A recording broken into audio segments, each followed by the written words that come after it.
What up, man?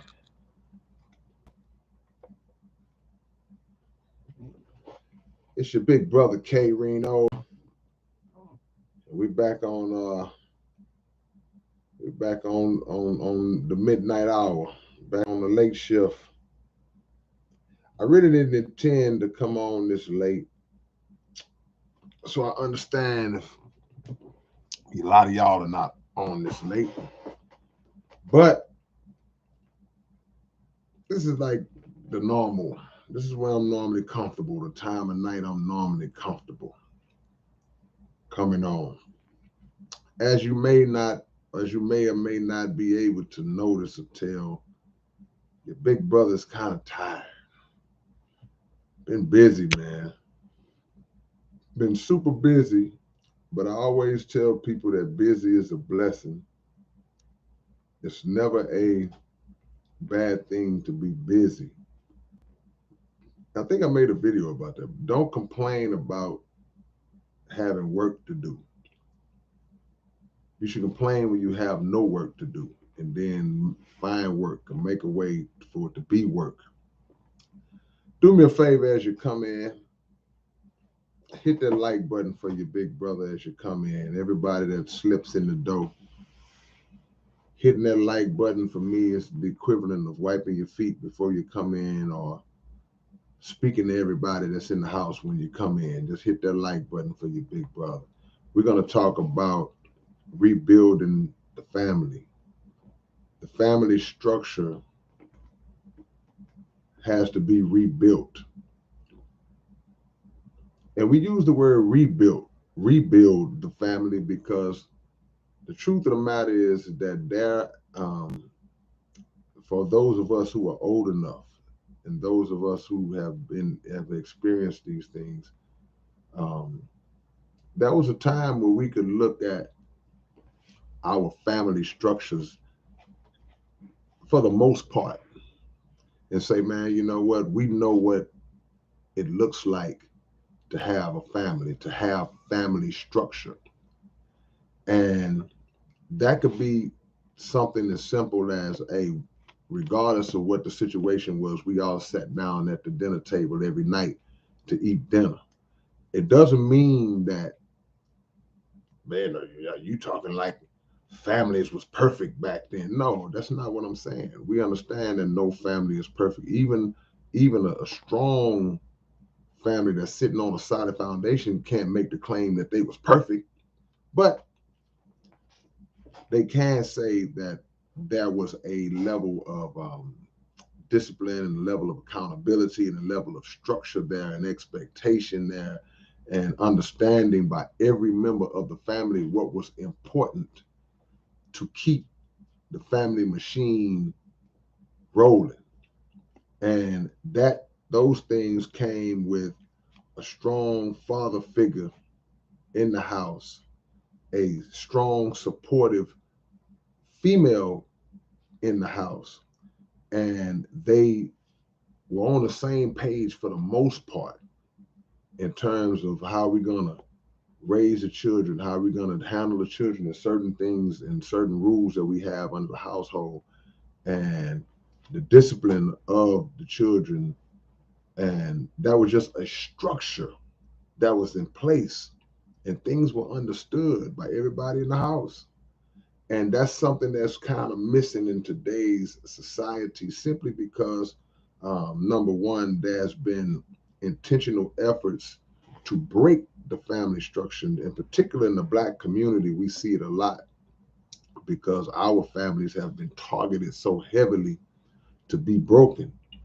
But the question we want to ask, we'll deal with some of the causes of the breakdown, but we'll also try to tackle potential solutions because sometimes we make the mistake. I see you, Pastor B. Sometimes we make the mistake of just focusing on the reasons why things are how they are, and this is what happened, this is what happened, and we got to touch on that because you got to get to the root cause to kind of figure out the solution. If you go to the doctor and you telling the doctor you don't feel good, the doctor's gonna ask you what the symptoms are. You know, like what's going on with you. So, oh, doc, my stomach's hurting, and you're gonna explain to him the pains and that you're feeling, and he has to know these things in order to diagnose what's wrong with you, and then figure out what medications to give you. You know, so that's why we tackle a lot of the problems, man. We got to rebuild our family. Strong family equals strong community. Plain and simple. Let me see what Pastor B said. Woman and man gotta want to stay loyal and committed to the main goal, and that's family. That's right. That's right. And that's exactly what I meant when I was saying about how there was always a set of rules and regulations in the household that everybody understood back in the days. And I don't like to say back in the days like it was 400 years ago, or just a few generations back. And but that's the thing. We got to get to the point where we understand that strong family is strong community. So when we see the problems that exist in our community, we have to directly point at the breakdown and the destruction of the family. See, because that was times where we were more tied together. We were more on a string than we are now. And again, even back then, things were not perfect, but we were more tied together. We were more neighborly with each other. We were more concerned about the well-being of each other, even if it was just somebody down the street, somebody across the street, somebody lived next door to you in the same apartment complex or the same neighborhood. We were more concerned about the children in the neighborhood, even if they were not your biological children. And there were certain voids that existed, that have always existed in our community, but there was always people that were willing to fill those voids. So all that counts as family. So we can't make the mistake of thinking that, okay, when he's talking about family, he just means those who are in that household related to each other. Nah, I'm talking about any brother that may see a single parent, single mother struggling with two boys and say, hey, you mind if I take them to sign them up for football or take them to the basketball court, or take them with me and my sons, or just to take that slack off and to provide that male presence. All of that constitutes family and the building of family, because you fill in a void that needs to be filled when you have young, impressionable men, young boys who in some cases may have never experienced what it's like to have a strong father figure, male like presence. I won't always use the word father figure, but I'll say in some cases male presence. Because when you don't have that, then a couple of things run the risk of happening. You run the risk, number one, of having a young man that's growing up in a household with a single mother, and then at some point that young man tries to take over the household, but not the right way. See, there comes a time where a young man grows into his manhood, and he can, if there was never a father around, he could step up and become the man of the house, the young man of the house. But it's a certain way that has to be done, not in a way where he becomes a threat to his own mother, not in a way where he starts to take over the house because now he's out in these streets, now he's selling dope, now he's running with gangs and all this different stuff, and then he reaches a point where he asserts dominance over his own mother, and his own mother is living in fear. That's not what I'm talking about. I'm talking about what I mentioned prior. So that's one of the things that could happen when there's no male figure to kind of put the hammer down early on a young brother. Number two, you see these situations a lot of times where a young man is raised predominantly by women for whatever reason. I've seen families where there's hardly no brothers around, ain't no men around, and the family consists. Every time you just look up, it's just a pack of females, just a number of women around. And these, when they give birth to these young boys, they don't have a consistent male presence, and it runs the risk of not intentionally happening, but it runs the risk of feminizing these young brothers, because all they have to go on is the example, the language of a woman, the mannerisms of the woman, the ways of the woman, the even in some cases just the sensitivities of the woman, the way that they respond and deal with things, a woman like, if that presence isn't there. Now I gotta commend some of the sisters, because some single sisters have done a great job raising men. I've seen it where they've done a great job raising young boys into men, and say, well, man, that boy turned out to be a strong, positive young man, all the way up into being an actual man. And the mother was able to do the best she could and instill qualities in him that projected manhood in him later on. So there are sisters who get that done, but the true root of the matter is that that's not her role and her place to do. It's the man. It's another man's job to do that. And the best example for a young boy to go by is to see another man that he can look at and go, okay, yeah, yeah. But it got to be that positive influence, because a young brother will look at the wrong male influence as well, and he'll pattern himself after that if you're not careful.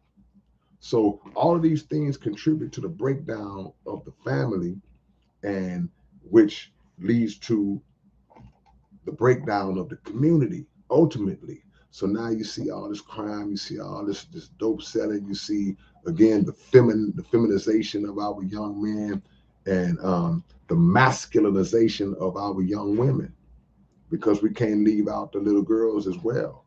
So that's one of the things, that the family structure is the main component, one of the main components that will assist us in properly building ourselves and getting ourselves up to a level of respectability, a level of independence, a level of self-pride, and all of those things. It all starts with the family. People will say it all the time, everything starts at home. It starts at home. And that's true.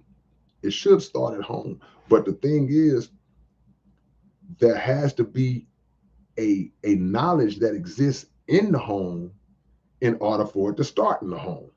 So we can't just say it starts in the home, but the home life is so jacked up, it's so chaotic, it's so, and a bunch of ignorance swirling around in the home life. Then you say, well, it starts at home.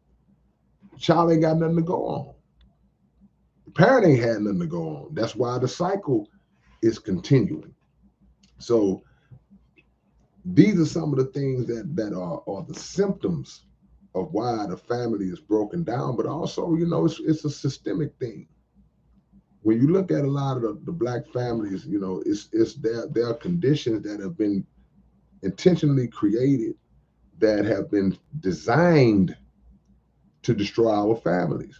When you look at the disproportionate incarceration rate of black males in the pen, and the females that are still out in the free world, having to work and doing a great job. They getting good jobs, and they're making a lot of money. Meanwhile, the men are locked up. The men are gone and doing time. And then when they come back, they can't get a job because they got felonies. It's all these different things that continue to keep that stamp on their back, to where they are in a lot of cases never able to reestablish themselves, or to get their footing up under them, to be able to grasp and grab back a hold of the household, to be the man of the house, to be the man of the house, to be what's in the man's nature to be, and that's that dominant presence in the house. And it don't mean that you making your woman a slave and all this different stuff. See, that's why that whole Cam Newton conversation got as controversial as it did and as it is, because people are so quick to take the words that he said and turn them into a different type of context and put them into a different type of context. They put his words, which, by the way, I agreed with what he said, the little piece of what he said, but they put his words in a framework that makes it appear in this modernized time, in this cancel culture sensitive time, this where they misconstrued his words to make it appear that he's talking like some sexist, what they used to call a male chauvinist type of mentality, and he's insensitive and disrespectful to women. So you get all of the women up in arms by the statement just because he asked the question, yeah, but can you cook? As if that's a bad thing to ask a woman. That's a bad question to ask a woman. See, but what we're not going to do, we're not going to get into the divisiveness, and I'm not saying any of this to be divisive, because again, we talking about the family structure. What would a family be without a woman? Where would any of us be without a woman? See, so it's not a divisive topic. It's a topic that needs to be tackled just to gain the understanding and in the proper context of what Cam Newton said. Because he just said, hey, yeah, you saying all this. And he's speaking to a type of mentality that is displayed by some women, just like we'll deal with the mentality that's displayed by some men. But the certain mentality of I'm just this boss B, and I don't need no man for nothing, and I don't need this, or man want to be with me, you got to get on my level, you got to do this, and I'm, so that's a manufactured mindset. That's the thing that we got to understand. That type of mindset is just like the mindset in a lot of our men that's around here talking about, I'm gangster, I'm pimping, these hoes ain't loyal, and whatever it is you're saying, it's like that is a manufactured way of thinking that's been instilled in you, that has made you feel like this is the way I gotta be, this is the way I need to think. But that's not who we really are. So if a sister has that manufactured mindset, she's projecting that through the words that I'm a boss B and all this stuff, and okay, then a man comes back and asks a question, yeah, but can you cook? That's not to say, well, that needs to be your only job and your only position. We know better than that. We're not stupid enough to believe that. When we know the brilliance of our women, we know the greatness of our women, we know the value and importance of our women, but that also is a quality that a woman should have. Because if you're gonna brag on how good your what you call it is, and we're gonna talk about that and talk, okay, can you cook? Can you maintain a household? See, can you keep a family organized and keep and help to contribute to that structure along with the man in unison to build a strong family, which will help contribute to building a strong community? There's nothing wrong with that. That's a badge. That's not a knockdown or subservient position. Because guess what? We got a role to play too. We have a role to play too. There's a place to there's a place for us and a role for us that we have to play as well as men.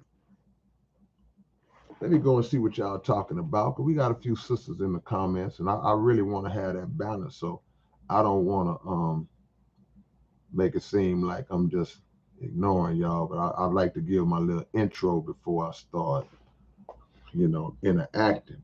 And Ron Johnson, we're gonna go into slavery. We're gonna take it back, because that is the systemic root of breaking down our family But I kind of wanted to start it at the now to just lay out some of the symptoms.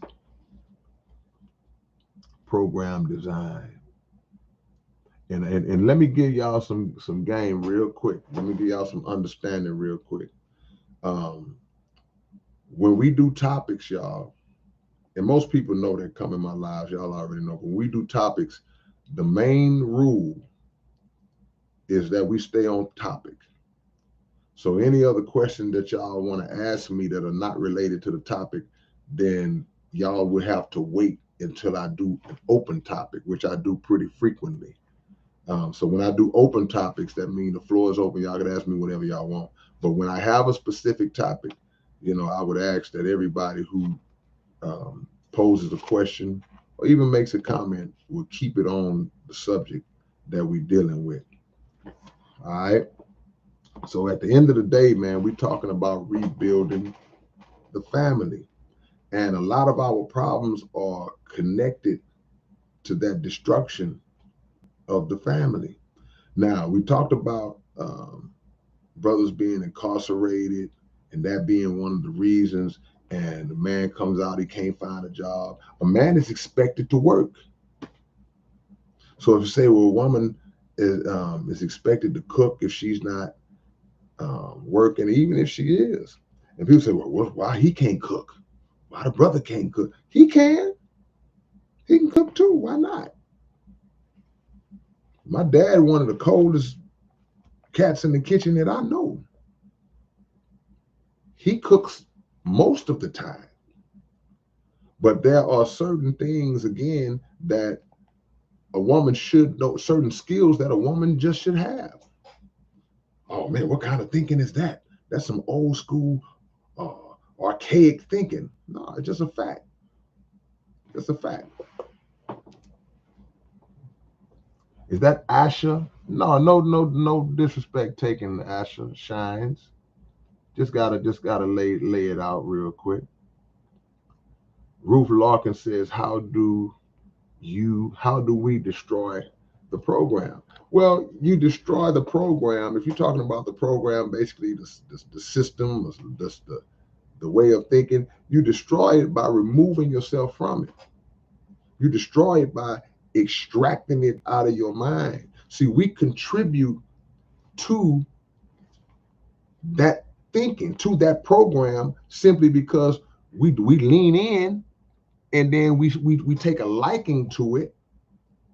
It sounds good to us in a rap song. It looks good to us on some TV show where they are portraying us as these ignorant, arguing, bickering, fighting, controversial, drama-filled people all the time, and we buy into that. We give ratings to that, and then our young men and women become shaped by that visual, by that audio. We become shaped by that, and we start to become that. Like you are what you eat, you also are what you mentally eat. So that's what happens. So in order to destroy that program, we got to remove ourselves from it. We got to recognize that it's poison. So, oh man, why do I keep getting sick? Because I've been eating this particular thing and I didn't know that they was putting some kind of poison in it. So now I recognize that, let me stop. See? We have to develop we have to redevelop an actual concern and care for the family structure. We got to fight to preserve our families in whatever form that they're in. Because the reality of it is that when you say family, a lot of times the first thing people think about is mama, daddy, a couple of children, dog in a house. Okay, that's the prototype. That's what we look at and say, well, this is what we may strive for, what it should look like. But the reality is family don't always look like that. The truth of the matter, family can be mama and two sons. Family could be mama and a daughter and a son. Family could be daddy and two daughters. You know, just circumstances have come into play to where it's not going to look like that perfect prototypical picture you see when you're flipping through the book. But whatever it looks like, those same principles, those same rules and regulations and standards have to be applied by the family itself, and do the very best that you can to make it a family, however it's laid out, however circumstance has dictated that it looks. Because sometimes you got to just work with the cards that you've been dealt. You just got to do it like that. And even to the point where you may have a sister who's, man, she's struggling. She might got 3 or 4, 5, whatever the case is. It's nobody's place to try to look down on a sister. Okay, she got 5 kids and 4 baby daddies. So you ain't one of the baby daddies. Why do you care? Ain't none of your business. Why are you worried about it? Why are you trying to criticize her if she has 4 baby daddies and 5 children? Why you care? If you're not jumping in to offer no assistance. See? Oh man, it's taking money. All this welfare, man. Go on with all that. The fact of the matter is that her situation is what her situation is, and if she's believes in God and believes that she can work her way out of that situation, and that, trust me, there's a man somewhere that would step in that spot and take on all that responsibility with no problem at all if he falls in love with that woman.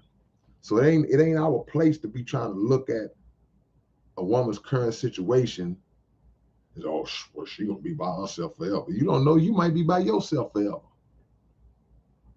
See? But the flip side to that is that I don't care if it's 1 child and you're a single mother, whatever the case is, do not make the mistake of being in such a feeling in such a rush to try to get a man to fill that spot that you make bad choices. And now you put yourself and you put your children in jeopardy because you're bringing the wrong type of men into your home around your children, especially if you got daughters, but in these days, even if you got sons. So it's not no rush. You try to find the right man that God got for you that will come in and be that right man. Because a lot of sisters do that, and they bring these brothers into their house that don't need to be in the house. They're using you because you got the roof, you got a little, money, you got a car, whatever the case is. They don't care nothing about your children. They don't care about you. They definitely don't care about your children. And they are a danger to your children in some cases, because some of them cats be perverts. Some of them be sick. Some of them are abusive, verbally abusive, physically abusive. So don't be in a rush. Maintain whatever your structure is at the time. You maintain that the best that you can until that right person comes for you, male or female, even if it's a brother. Man, I got to get me a woman, man, so help me out with these babies, man. I just don't know. Give me, then the woman come in and she ain't got your best interest at heart. She don't care nothing about them babies, because she may have resentment. If you have any type of relationship in terms of co-parenting relationship with the baby mama, she may have resentment to that. I don't even want to deal. I don't want to deal with her. And then that turns into dislike towards your children. And the children are wiser than we think. They can detect. Oh man, daddy, she's shady. I don't like her daddy.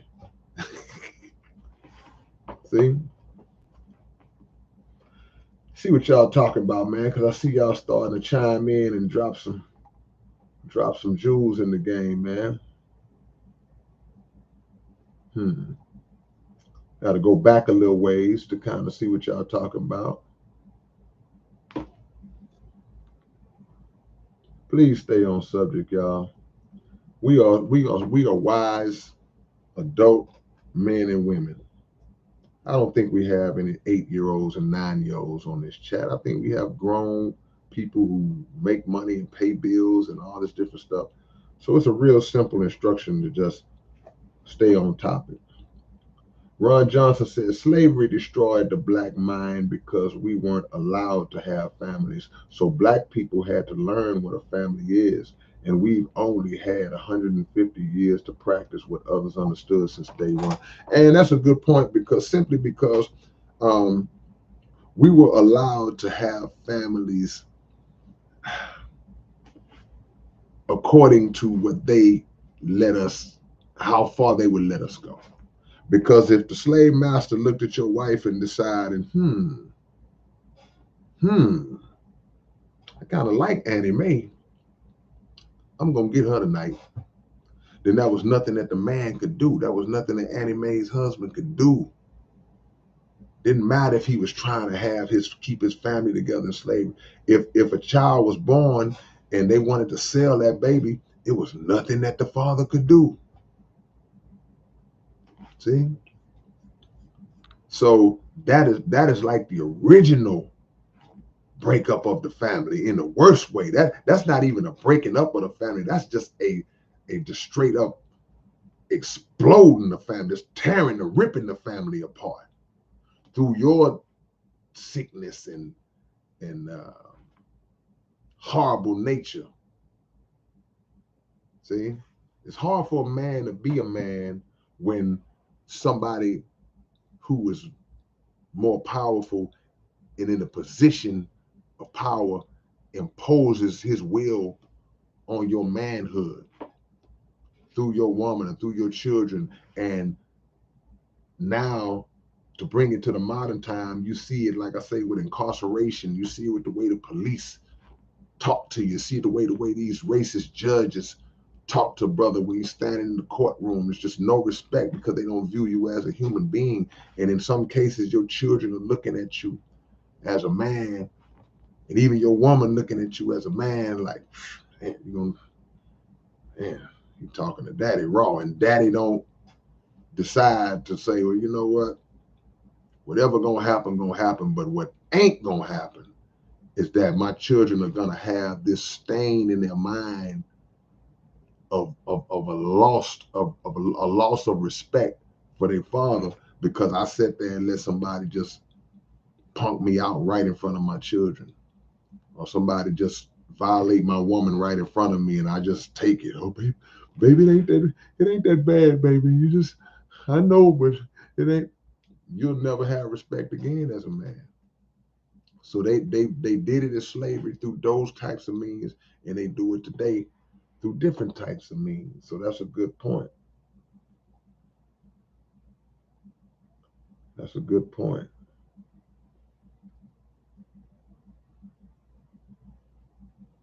Deidre Harris says these devices and social media is the man and woman of households now.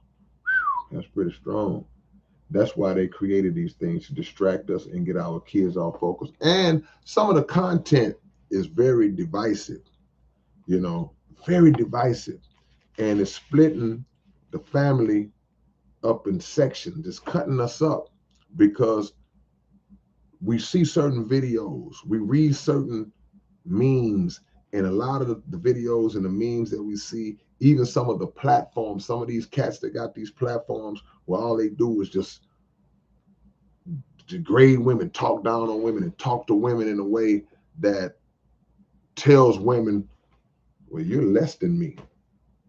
You should be kissing my feet. You're less than me. What makes you think that you're special at all? See, this type of stuff. So now if you got brothers, you got the ignorant brothers who would buy into that. Ooh, that boy be getting them women straight, boy. He be dropping that game, boy. And then, you got women who, in their insecurities, they continue to seek that out because I want to talk to this guy. I want to try to make him see my point, or I want him to try to validate me. Well, you already been validated. You got validated by God when he created you. So you don't need no dude that's going to come along and try to devalue you and tell you, well, you know, just be honest with you, baby girl. You're really a 3. Oh, you think on a scale of 1 to 10, what you think you are? Well, I think I'm a 7. A 7? I'm be honest with you, you're a 2. Man, you don't give that kind of energy to nobody. Don't give that kind of energy to nobody. That's divisive. That's very divisive. You know, your value was given to you by the creator. Not by me, not by this cat or that cat. It's given to you by the creator. And his view of you,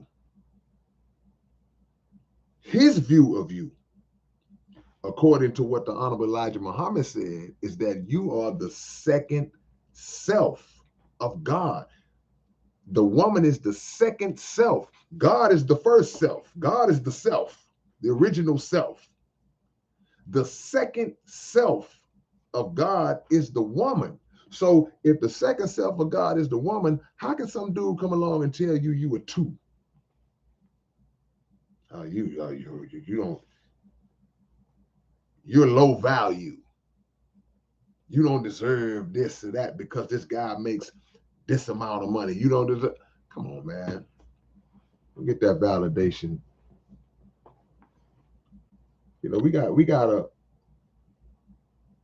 I was talking to my big brother Abdul Halim Muhammad just last night, and he was talking about being on code.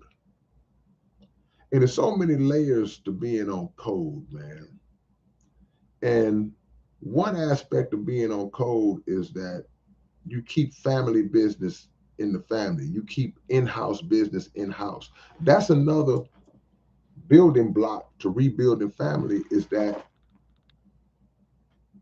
like they say, what happens in Vegas stays in Vegas. What happens under your roof in your household should always stay. It should never leave your household. I don't care what kind of knockdown, drag out argument we had or whatever goes on. You don't take that outside of your house and start telling other people what's going on in your house. And then when the situation deteriorates, you wondering why, when you are the main one putting your own business out there, putting the news out there about what's happening under your roof. Because everybody that you are confiding in don't have your best interest at heart. So back in the days, a strong mother, strong father, something could happen. And once it happened, it may have been a spontaneous situation. Once it happened, they're going to say, hey, man, look, hey, just don't leave this house, all right? What happened in here, happened in here. Don't go outside telling your friends, telling our neighbors. And I ain't talking about no slick, evil stuff. Talking about regular, basic family situations. We struggling. Our lights got turned off. Our lights been off for a couple of days. Hey, man, don't go out telling people that. We're going to figure it out as a family. The 2 brothers got into it. They fought real bad, and things got out of hand. One brother got his arm broke in the house. Don't go back to school saying that. What happens in that house, man, you keep it in the house. That's part of being on code as a family. But it's the same thing within our community. When one of us slips, one of us have a bad moment, we are the first ones to just pile on and attack each other. All through social media, like Deidre was saying, all through social media, we unload. We are ruthless against each other. Ruthless against each other. We have a dependence on each other that we don't want to acknowledge. We should be dependent on each other to keep each other tied together. But we focus more on the independence as it relates to man and woman, and the need to express how much we don't need each other. the need to express. We got to let the whole world know that we don't need each other. I don't need these, man. I don't need these hoes out here, man. I don't need these hoes, but for one thing. The woman, I don't need no man. I'm independent. I do it myself. I make such and such $1,000 a year. I don't need no man. We got to stop making the mistake of equating, again, our value to each other to money. See, our value to each other, money is way down the list in terms of our need for each other, what's required for us to make it with each other. Money is way down the list. Now, does money play a role? Of course. Of course. You know, especially if as a man, you should want to say, okay, if my woman has dreams and aspirations and career goals that she wants to attain, of course she's free to do that. But as a man, you should also have it in your mind, but if something happened tomorrow and baby girl just take a loss and she ain't able to really, I can hold it down. I can step right in there. It's not going to be a problem. And she'll have time to do what she want to do. That should be the mindset. And the mindset should also be, from a woman's standpoint, it's like, okay, you know what? Yeah, I want a man that's going to provide and protect and hold his household down, you know, in that aspect. But that's not my number one reason for choosing him. Girl, he got money. How many times have y'all heard that? Girl, you better get with him. He got money. See, that's like what?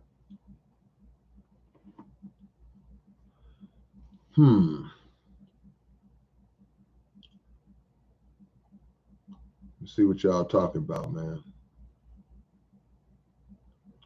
See what y'all talking about.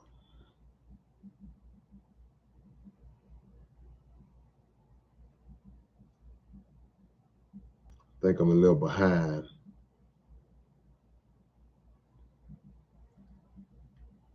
Do you think family and friends can be replaced with other positive humans if the immediate ones around you don't want to grow or try to understand and build together? Yeah, look, bro. I got a song called All Blood Ain't Family. It's not always about being blood related to somebody that constitutes family. Unfortunately, I can look at this person and say, yeah, that's my cousin over there. Blood cousin, that's fine, but my cousin might be a snake. My cousin might be a scammer. My cousin may be somebody that I'm like, I don't know, man. Hey, that's my cousin, but I wouldn't buy that used car from him if I was you. So then you have people that come into your life that are more of a brother, that are more of a sister to you than your blood brother and sister. And these are just friends that you've gotten close with, but they've displayed more family-like qualities than those who are actually related to you. Mother, this person's been more of a mother than my real mother. This person's been more of a father than my real father. See? So absolutely.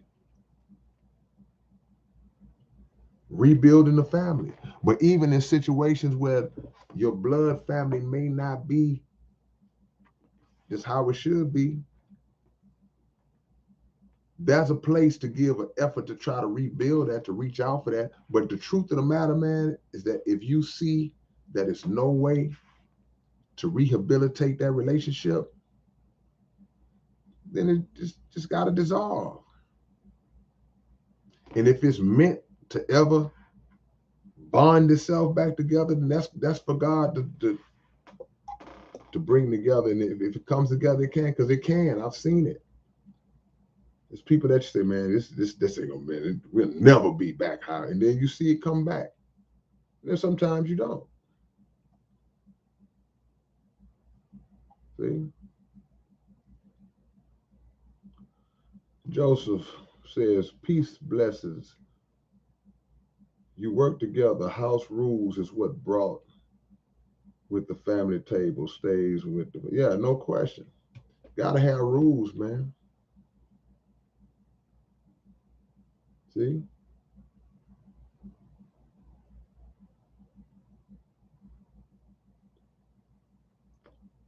See what we got.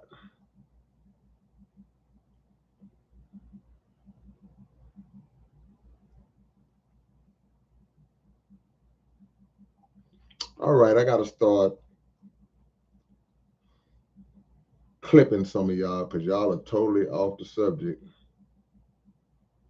So I gotta start removing some of y'all's comments, man. For those who may have just come in, we have a topic tonight. So it ain't no anything go. This ain't the buffet. You go to the buffet, they got all kind of stuff. You can just eat what you want to eat. Sometimes you come to somebody's house and you got to eat what they laid on the table. It's one of those nights. So I see there's at least 8 or 9 of y'all that continue to jump off subject. So I'm gonna go ahead and put y'all in the sunken place.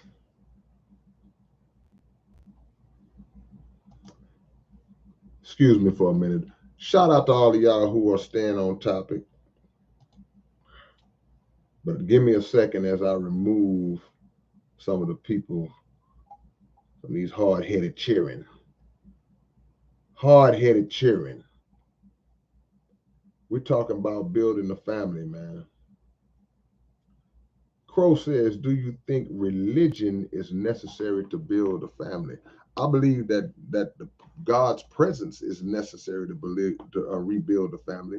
Now, religion is a controversial word because people will say, well, man, I ain't a religion. Religion is this and religion is that. I don't buy into religion. And I've said this before, people get caught up in, I think, organized religion structured by this world, these men that presented you with the version of religion and presented us with these versions of what they call religion, and it's corruption in that. So we take that word to be a bad word when in fact it's not a bad word if it's religion in its pure form, if it's being practiced properly. So to answer the question, depends on how you look at that word, but to bypass all of the back and forth definitions and all that crap that I just talked about, God is necessary. God has to be the head of the family. He got to be the head of the family, because I talked about rules and regulations and stipulations in the household, but I talked about it from just, okay, mom and daddy laying this type of stuff out, or mother or daddy. But the fact of the matter is, they got to get their rules from somewhere.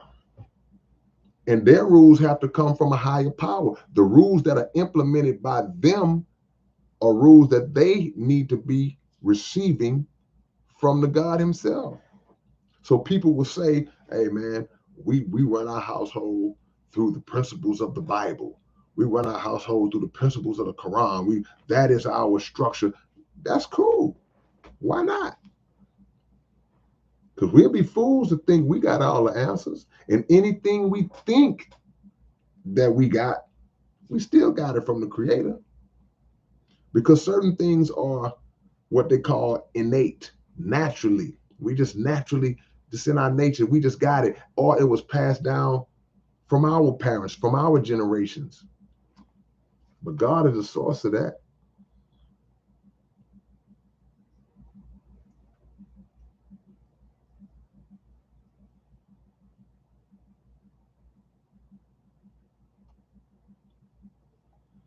See what else we got. Hold on, I got to get rid of this here, man. Y'all talking about all kind of stuff. All right. See, none of us are perfect in our execution of how we move in life. But society creates circumstances, again, like I said, you incarcerating, brother. The divorce rate is through the roof. We don't know our history. See, when you don't know your history, then you don't have those senses of pride that will make you say, okay, man, I don't have nothing I can look at that I can strive to emulate, because all of the history has been geared towards making me look like I ain't nobody. And that's what's been presented to us. See? So we have to learn our history. We have to be rooted in God and the truth of God's word, not the remixes. And we have to link up with each other for the right reasons. Just the fact, it's got to be the facts. Longevity comes from doing your homework, going through the process of learning exactly who is who, what is what, slowly sifting through every aspect until we can say, make a determination and say, okay, yeah, you know what? That's the right choice. That's the right individual. And learning the sciences. Hey man, I'm just as guilty as y'all. Learning the sciences, the science of a person, and learning a person like, okay, this person represents the other half of a mathematical formula that, if placed with me being this half, this person being that half, this formula can produce greatness. But if you got this part of the formula and this don't match with it and this don't match, you mixing up ingredients that don't go together. And when you put it out the oven, now you baking a cake, but you got mustard greens and stuff all in there and stuff. It's like this, these ingredients don't go together. It's not going. You done try to make a mustard green cake. Man, y'all out here making mustard green pie, man. Can't make no mustard green pie, man. They don't go together. See? Ishmael says, everything you will ever know about the creative force and ability of a God can be found within you. That's a fact. That's true. Except one part. Everybody will not. You said everything that you will ever know. Some of us don't know that we are reflections of the originator and that we have that God force and that God power and energy in us. Some of us don't know that. So if you find that out, see, people say, well, man, God is within. Yeah, he's within, but he's without too. Because some of us get caught up in that and we start acting like we God, we the supreme being. Nah, yeah, God is within because he deposited himself within all of us. But he's outside of us too. In order for it to be put in you, it had to be put in you from an outside source, which is the God himself. He had to put it in you.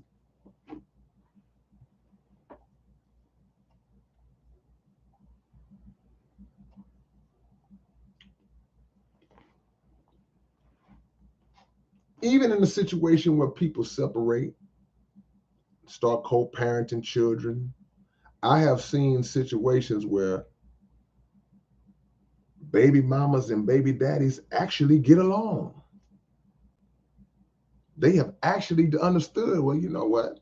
We were not meant to be together. Our purpose was strictly meant to bring this life into the world, which both of us love very much. Got my ceiling fan on. Our purpose was to bring this child into the world, but our purpose was not for us to be together. But in the understanding of that, we've made a decision to make sure that the number one focus as it relates to this trio, that is me, you, and this child, is this child's best interest. So now this child will not see us arguing and fighting in front of him. We will prioritize the needs of this child over our own personal feelings and how we might feel about each other. We'll do our best to make sure that this child never sees that side of us.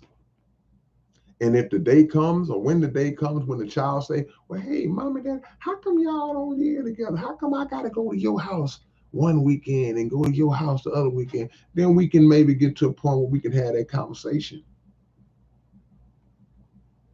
But we can also be able to say, look, we made sure that you had everything that you needed to the best of our ability. To me, that still is a form of family. Even though it may not be ideal in its visual. But to me, that's a form of an example of family under the circumstances. That's maturity. That's maturity, because a lot of people can't get down like that. A lot of people still hold that animosity and that resentment towards the baby mama or the baby daddy. They both may have it towards each other. One may have it and the other one ain't tripping no more. The other one trying to look, man, let's just raise it. Hey, look, we're not going to be together. It's just a certain level of maturity has to kick in and say, well, this is what it is. But if we make the mistake of letting our feelings get in the way, it's like we don't even care about the child no more. And I got the baby in my hand and I'm cussing you out and arguing and sitting down in the street in front of your truck so you can't back out, but I got the baby in my hand. And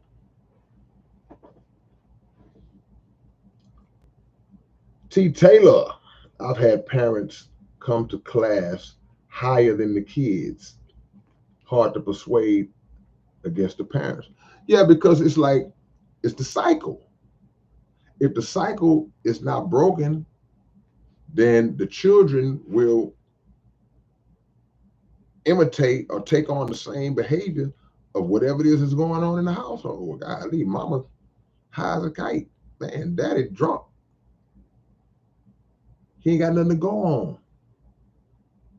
It's a sad reality, which again are all components of why the family breaks down, because the generation before he was born may have been broken down.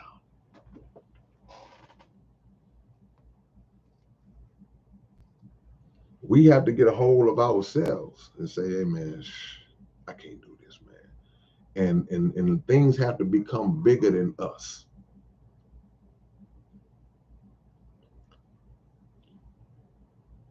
But guess what? Remove children from the equation. Just a man and a wife. That's a family too. There's no children involved. And there are still problems that exist. I don't want to talk like everything that a family goes through is based around a family that has children. It's situations where problems exist. There are situations where, okay, it's only the man and the woman, no children, but one of the mother-in-laws may live with them. When is your mama gonna move? Or we got to go move in with one of the mother or father-in-laws. Times might be a little hard. They say, man, well, we can go live with my mama. And now you got a grown man living with his wife's mother. He may not be working. His money ain't like it is, so he feels less than a man. And he may have two women on his head every day, because the wife is on his head, but the mama is on her daughter's head to stay on his head. But you chose to marry this man, and he ain't he got you living in here with us, and he ain't in it. You know, it's all kind of ways, it's all kind of twists and turns to this thing, man. It ain't just about no children.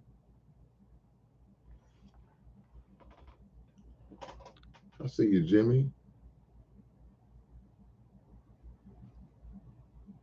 See?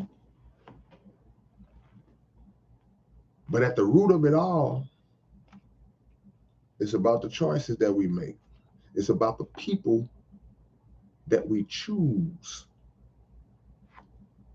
to connect with. Because if you don't really know, or if you choose for the wrong reason, you get with people for the wrong reason, like I said earlier, then you're pretty much destined to fail from the very start. It's just a matter of time. It's not going to work. You're not going to fit the square peg into the round hole, and vice versa.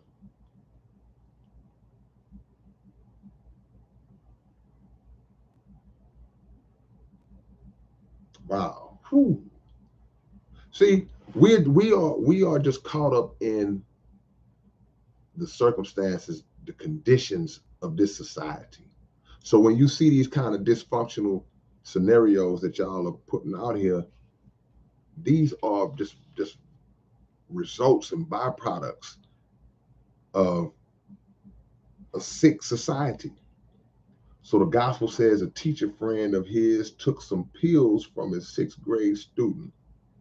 The teacher took some pills from his sixth grade student. Instead of turning them in, yeah, later on the parent confronted him wanting the pills back. See? Because it's now a cycle of addiction, cycle of drug use. See? The real issue should have been the concern that your child has pills at school, whether they're using them or whether they brought the pills to sell them. Whatever the case is, that should be the parent's concern. But instead, the parent is like, hey, man, I need to get them pills back, bro. Them was mine. That's the world we live in, man. There are too many things that pull on. There are too many baseball bats that's swinging and knocking the piñata, which is the family, knocking it around. That's a tough one right there, man.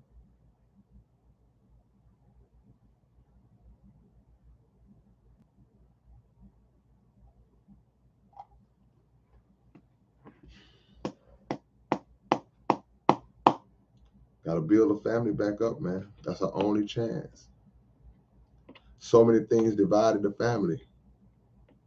Families get divided over religion. Families get divided over the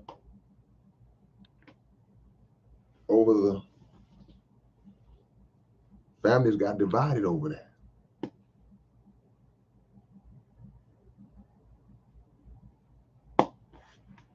Y'all drop y'all locations, man. Let me know where y'all at. Drop them locations for your big brother.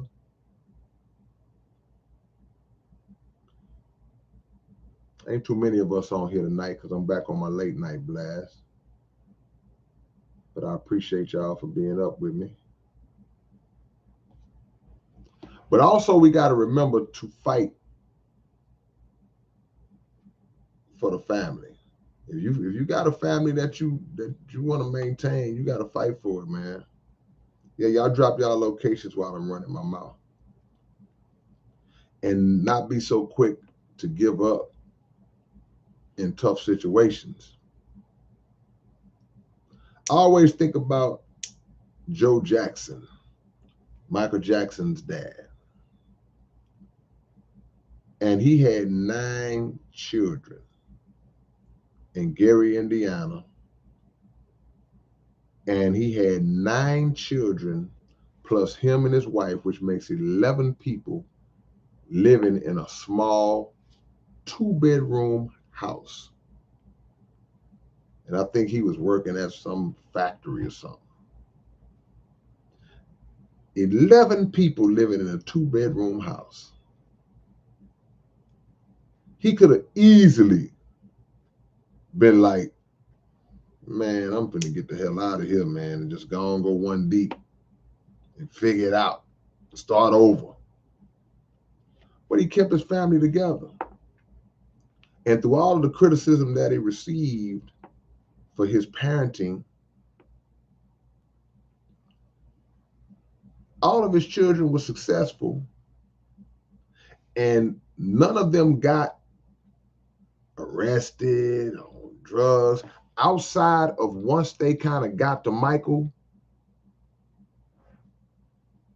and they got to in my opinion, they got him addicted to pain medicine. See, they'll start you on that journey.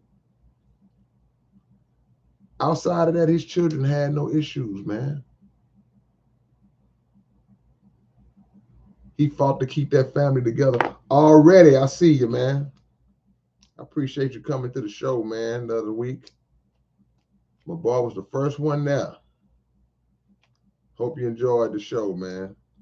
Hope your big brother did a good job. See where y'all at, man. We got San Jose. We got Alabama. We got the UK. We got Tulsa. We got Milwaukee. We got Memphis, Tennessee. South Grayville. And see, Jimmy just put a comment. He said, I love my family. See, that's the thing you got to understand, man. Like I say, we can't expect each other to be perfect. And the word love is a word that requires patience and action and struggle, pain. All of those adjectives are inside the word love. Love ain't just a feeling. So you got a family member that's on drugs. You got a wife or husband that's struggling with alcoholism or drugs or whatever the case is. Then you work to help them beat that demon. And they beat it. That's love, man. And that's fighting for your family because you are seeing beyond that addiction. You're seeing beyond that vice that person has, and you know the real person that lies under that. You know who they really are. So you're trying to help them peel off all that crap to get back to the real person that you knew before they became that. That's helping to rebuild a family. But some of us, we've gotten so, we give up after a while, you know, like, man, forget it. And again, now sometimes you got to give up. When you've done all you can do, a time comes when you got to be like, hey, man, it's nothing else I can do. This person, they're not going to get it. They're not going to get it. See? But when you see that person trying to come back, man, they want to be back. They want to come back. They fighting. They might slip, get back up, slipping. It's good to help them. It's good to keep in the fight. We can't give up on family. Some of us only see family members, certain family members, on holidays, funerals, and weddings. Maybe if it's some kind of family reunion or something like that. But mostly holidays and funerals. Because not even weddings, because sometimes you don't like certain people, and I ain't going that way. I don't care. See? Memphis, Tennessee up in this thing. Ontario, Canada. Cranbrook, British Columbia, Canada. Denver Harbor, Fifth Ward. We got East Town up in this thing. New Mexico. Denver, Colorado. Y'all in here? I'll be in Denver, Colorado this coming Thursday. Next Thursday. Me and Point Blank, we will be in the building. Love is very hard work. That's a great way to lay that out. It's work. Love is work. Love ain't just laying around and smiling and gazing into people's eyes and picnics and all that. Even with your children, love ain't just holding them in the hand. Love is hard work. Because if your children start to kind of go astray and you got to pull them back in and you got the world pulling on them, you got social media pulling on them, you got all these negative influence, music pulling on them, you are fighting, you are one person fighting against 4, 5, 6, 7 different entities that are all pulling on your child for control of the mind of your child. That's hard work.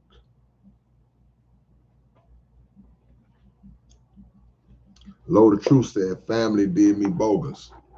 It happens. But another thing we got to understand, just like I said earlier, if you just got in, all blood ain't family.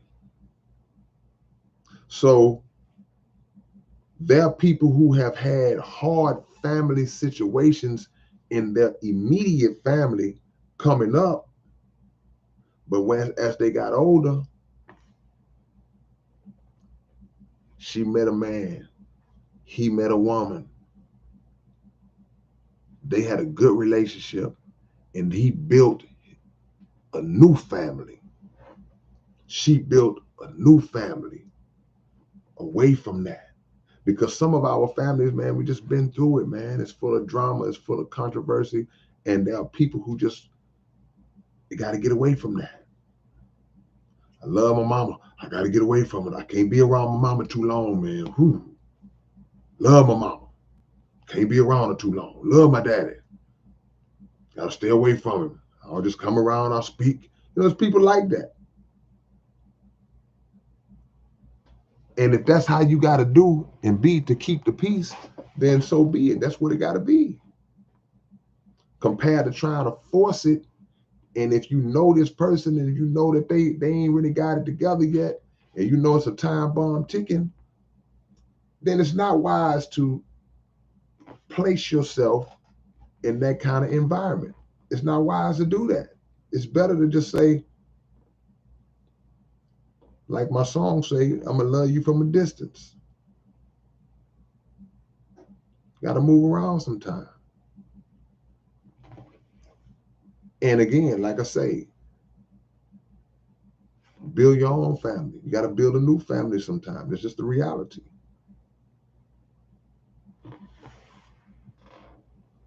But that inner dissatisfaction, that inner pain, that inner hurt that you feel when your immediate family never seemed to be a real family to you, that's a hard thing to deal with. That's a hard thing to deal with. But that's when you really got to do what they say. You got to give it to God. Say, God, if it's meant for me to ever mend that relationship, then I know if it's meant to do it, it's going to be done right. If you in control of it. But if not, I got to take that.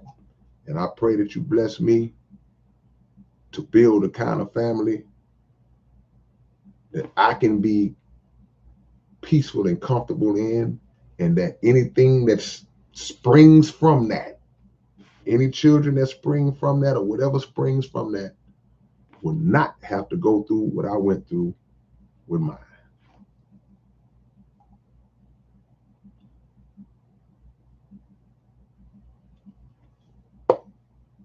Yeah, that's what I said. Is that three-ball alien? Yeah, love. I mentioned a lot of the ingredients of love, and pain was one of them.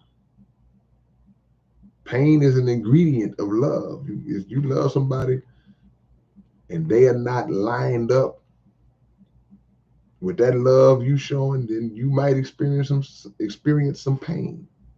They might take you through some pain. And also, loving a person It's not necessarily them doing things to you. That pain is not necessarily them doing things to you that cause you pain. When you love somebody, you may see them going through a struggle, a personal struggle, and because you feel the way you feel about them, it hurts you. If somebody you love is going through a health crisis and there's nothing you can do about it, you're gonna feel that pain because of the way, because you care about them. So it's so many layers, man. Nah, Ron, I appreciate y'all for taking this time to build with me, man. It's almost 2 in the morning where I'm at. Y'all could have been knocked out sleep.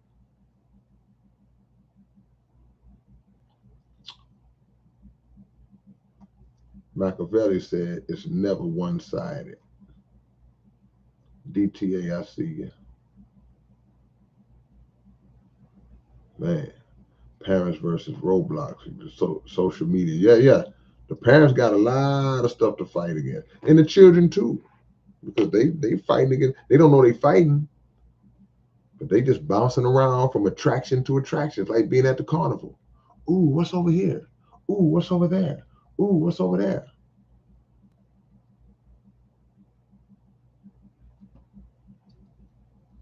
Hey man, blessings to y'all. I ain't gonna hold y'all up. Much love.